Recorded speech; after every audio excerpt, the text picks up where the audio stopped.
दोस्तों ये कहानी है फ्यूचर की, जब क्लाइमेट चेंज और अदर रीजंस की वजह से पृथ्वी रहने लायक नहीं बची थी और तब लोगों ने पृथ्वी को छोड़कर स्पेस की तरफ मूव करने का फैसला किया। इसके बाद कई सारे इंसान शेल्टर्स में रहने लगे जो कि स्पेस में थे, लेकिन जैसे ही इंसान 80 के करीब शेल्टर्स में रहने लगे तो शेल्टर नंबर 8, 12 और 13 ने खुद को एड्रियन रिपब्लिक घोषित कर दिया और बाकी शेल्टर्स और पृथ्वी पर हमला करना शुरू कर दिया और इस वजह से एलिड फोर्स और एड्रियन रिपब्लिक के बीच एक सिविल वॉर शुरू हो गई। इसके बाद हमें बताया जाता है कि एक लेडी जिसका नाम जंगी था, वो एलिट फोर्सेस सेना की एक काफी अच्छी मर्सनरी सोल्जर थी और उन्होंने एड्रियन फोर्सेस के खिलाफ कई सारे मिशंस में अपनी टीम को लीड किया था। फिर हम एक वॉर सीन को देखते हैं जिसकी हालत से पता चलता है कि यहाँ एक लड़ाई हुई थी और यहीं हम कैप्टन जंगी को भी देखते हैं जो कि यहाँ बेहोश पड़ी थी। मगर तभी कैप्टन जंगी को होश आता है और वो देखती हैं कि कई सारे रोबोट्स उन्हें मारने के लिए उनकी तरफ आ रहे हैं। कैप्टन जंगी तुरंत उठती हैं और उन रोबोट पर हमला कर देती हैं। फ्यूचर की टेक्नोलॉजी के ये रोबोट्स काफी अच्छे फाइटर थे और कैप्टन जंगी से काफी अच्छे से फाइट कर रहे थे, लेकिन कैप्टन जंगी भी अच्छी फाइटर और सोल्जर थी और वो अकेले ही इन सभी रोबोट से फाइट कर रही थी। मगर तभी यहाँ एक बड़ा रोबोट फाइटर आ जाता है। कैप्टन जंगी उस रोबोट पर भी हमला करती हैं, मगर जब कैप्टन जंगी उसे पूरी तरह से मारने के लिए उसकी बैटरीज पर हमला करने वाली थी तो तभी उनके सामने एक डोल आ जाती है जिस वजह से वो हमला नहीं कर पाती और एक गोली उनके हाथ पर लगती है जिससे वो वहीं गिर जाती हैं।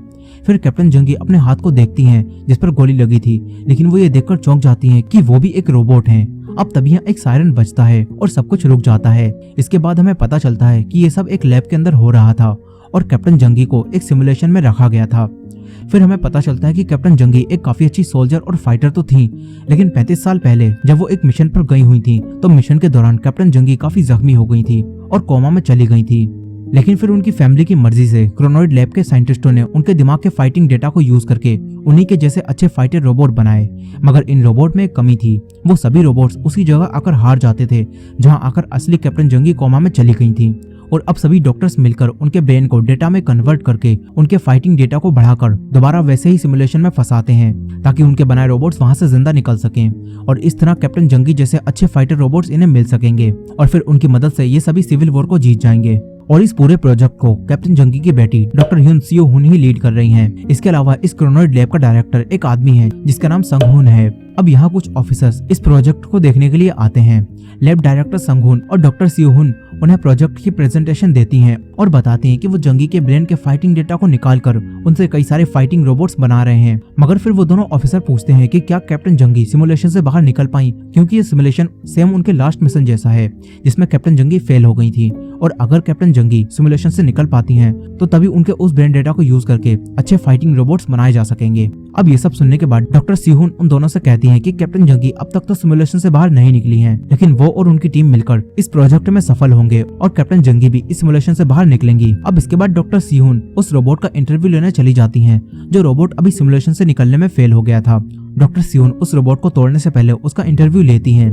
इंटरव्यू के बाद डॉक्टर सियोन अपनी टीम के एक मेंबर को बताती हैं कि उनकी मॉम जंगी उनकी यानी डॉक्टर सियोन की वजह से ही लड़ाई में जाती थी। डॉक्टर सियोन बताती हैं कि जब वो छोटी थी तो उनके लंग्स में एक ट्यूमर था और उनके पास इतने पैसे नहीं थे कि वो सियोन का इलाज करवा पाए, इसलिए क्रोनॉइड लैब के पास उन्हें बचाने का एक तरीका था कि उनकी मॉम यानी कैप्टन जंगी लड़ाई में जाएं और इसी वजह से कैप्टन जंगी लड़ाई में जाती थी। डॉक्टर सियोन बताती हैं कि उन्हें हमेशा से डर था कि कहीं उनकी वजह से उनकी मॉम की जान न चली जाए और डॉक्टर सियोन कहती हैं कि अपनी मॉम को हर बार जाता देख वो बहुत डर जाती थी। डॉक्टर सियोन उस आदमी को बताती हैं कि उन्होंने अपनी मॉम यानी कैप्टन जंगी को आखिरी बार अपनी सर्जरी वाले दिन जाते देखा था। डॉक्टर सियोन कहती हैं कि वो हर बार सोचती थी कि कहीं ना कहीं उनकी बीमारी की वजह से उनकी मॉम अपनी जिंदगी नहीं जी पा रही हैं। अब इसके बाद डॉक्टर सियोन लैब से बाहर चली जाती हैं। डॉक्टर सियोन अपनी मॉम को काफी ज्यादा मिस करती हैं। वो अपने उस दिन को याद करती हैं जब उनकी सर्जरी होने वाली थी।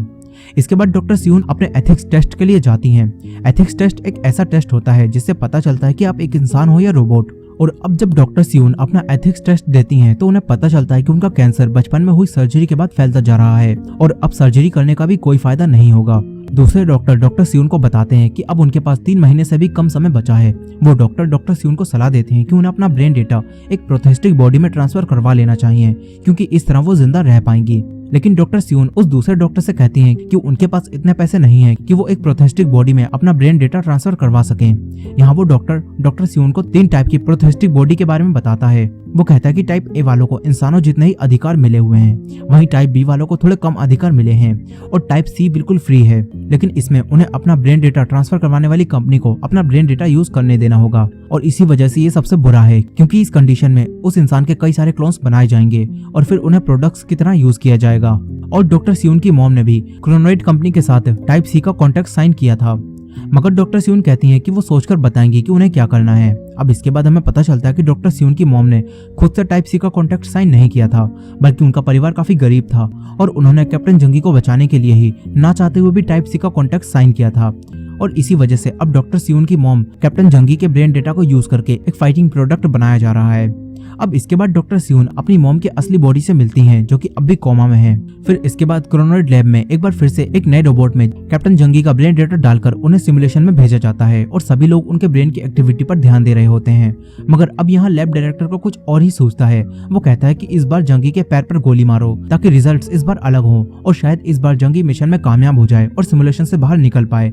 लेकिन जब ये सब ऐसा करके सिमुलेशन को स्टार्ट करते हैं तो पैर पर गोली लगने की वजह से कैप्टन जंगी काफी कमजोर हो जाती हैं, लेकिन वो फिर भी रोबोट से फाइट कर रही होती हैं। और जैसे जैसे कैप्टन जंगी का लड़ने का जज्बा बढ़ता है तो ब्रेन के फाइटिंग वाले हिस्से में एक्टिविटी होने लगती है।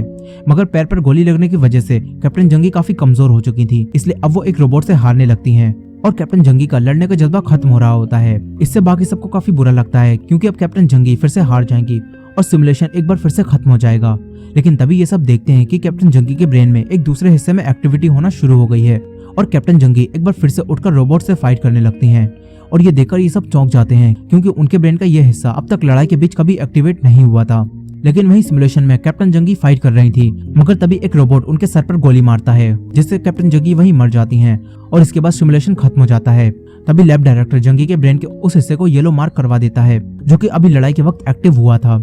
अब इसके बाद अगले दिन लैब डायरेक्टर की प्रेसिडेंट के साथ मीटिंग होती है। जैसे ही लैब डायरेक्टर मीटिंग रूम में एंटर करते हैं तो तभी वो रुक जाते हैं और हमें पता चलता है कि लैब डायरेक्टर कोई इंसान नहीं बल्कि एक रोबोट है, जिसे खुद प्रेसिडेंट ने अपने ब्रेन डेटा की नकल करके बनवाया है। और लैब डायरेक्टर को अब तक ये नहीं पता कि वो एक रोबोट है।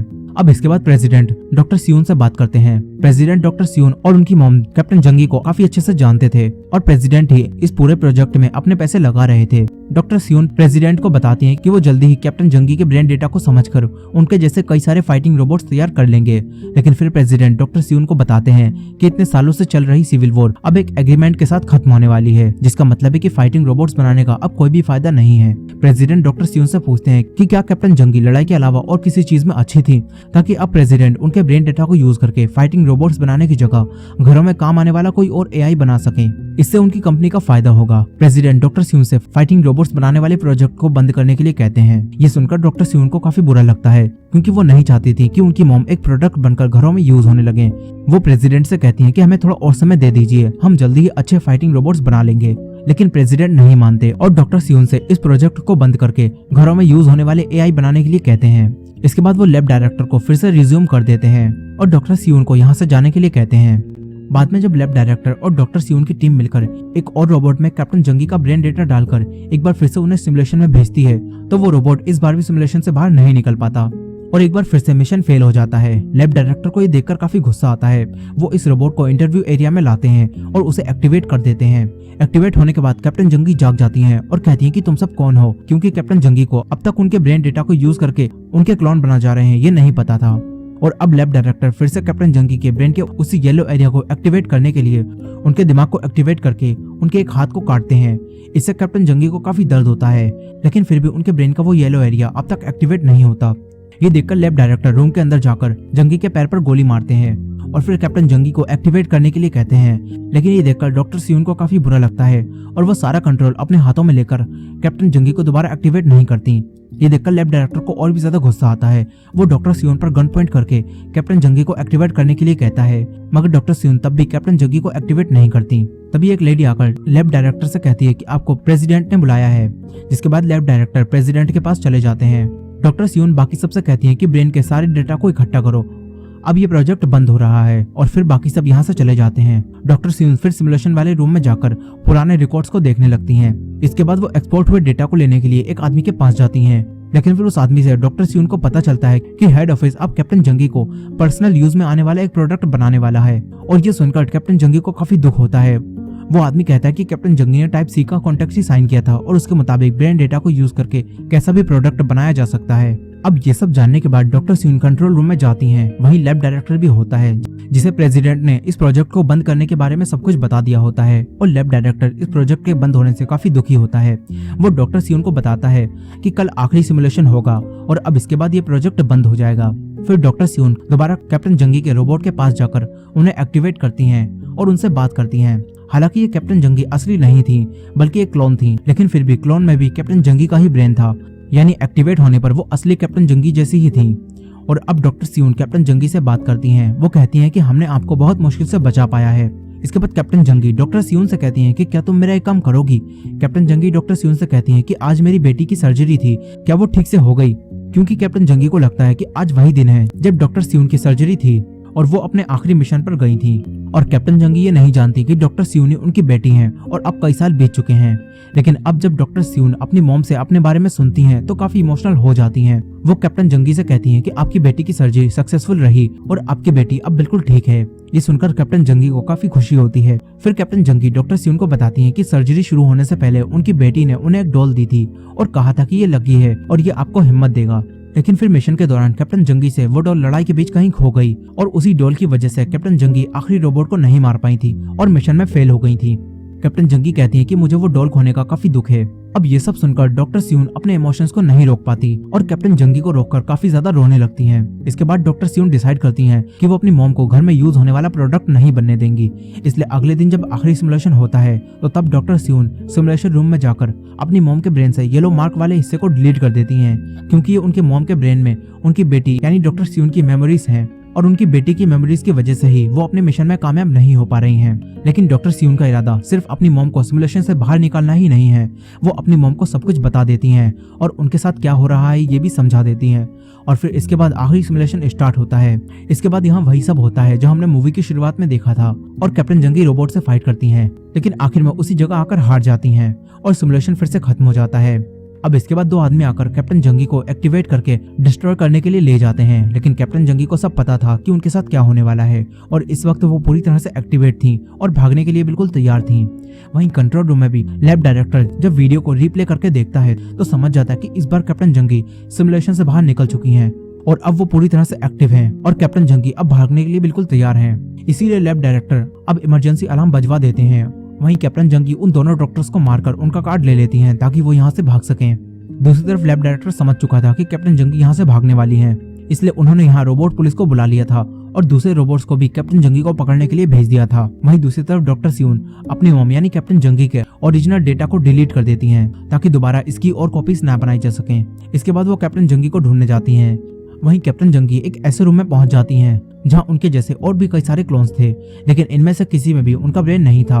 और अब तभी यहाँ और भी ज्यादा रोबोट्स कैप्टन जंगी को पकड़ने के लिए आ जाते हैं। कैप्टन जंगी उन सभी रोबोट से फाइट करती हैं और यहाँ हमें एक काफी अच्छा फाइट सीन देखने को मिलता है। कैप्टन जंगी उन सभी रोबोट से फाइट करती हैं। इसी दौरान उनका एक हाथ टूट जाता है, लेकिन फिर कैप्टन जंगी सारे रोबोट को हरा देती हैं। मगर तभी यहाँ रोबोट पुलिस भी आ जाती है।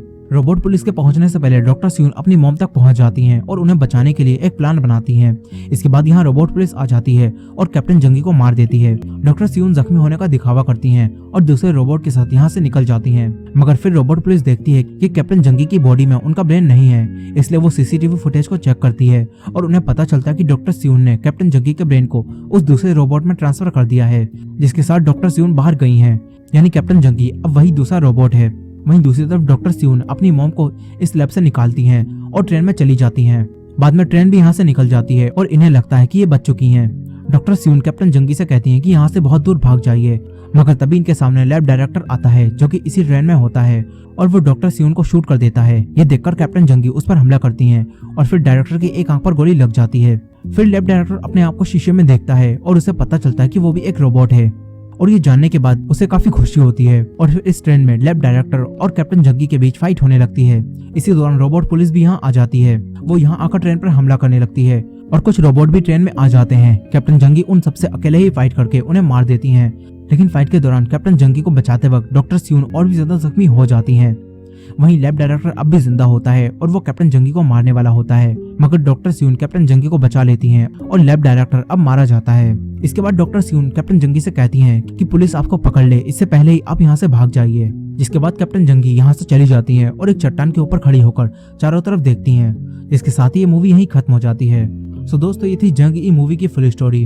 वेल, इस मूवी में कुछ खास तो नहीं था, फिर भी अगर आपको ये वीडियो पसंद आई है तो वीडियो को लाइक कर दीजिएगा और चैनल पर नए हो तो चैनल को सब्सक्राइब कर दीजिए। मिलते हैं नेक्स्ट वीडियो में।